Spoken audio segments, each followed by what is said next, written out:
We're following breaking news tonight in the port worker labor strike. Sources, actually multiple sources, are telling CNN there's a tentative deal that's been reached and employees could be back at the docks at work as soon as tomorrow.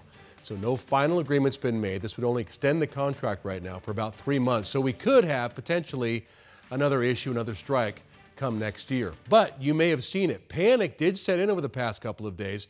If you walk down some aisles, especially the toilet paper aisles in the grocery store, you might have seen a lot of empty shelves. Should we be concerned about this? Jade Cunningham, 12 News journalist, verifies.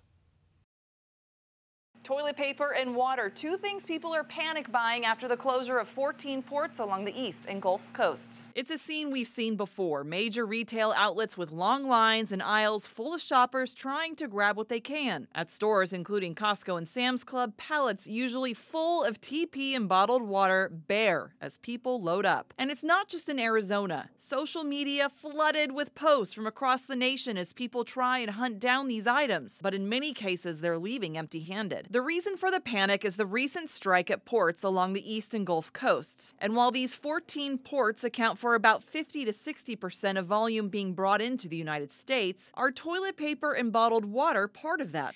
To help verify, we looked at Sam's Club, Costco, the Center for Land Use Interpretation, the International Bottled Water Association, and the American Forest and Paper Association. So first, let's look at water.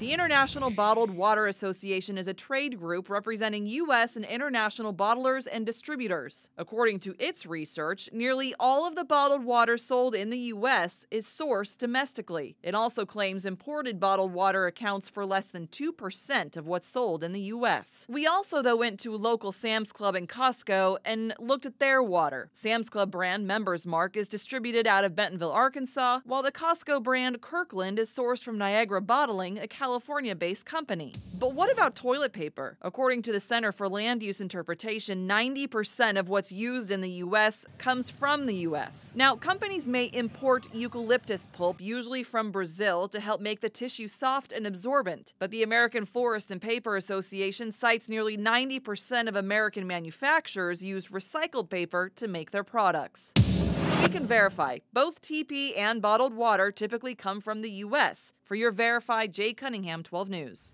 All right, Jade, thank you. I think people just have PTSD from, the pandemic. COVID. Yeah, exactly. It was getting bad flashbacks. Right, with empty shelves of things. Right, I think that's what that was. But then people weren't able to go to work, right? So they weren't able to produce those things. Right. What was going on. Yeah, so so this very is different. Yeah, very different situation. Everything's fine.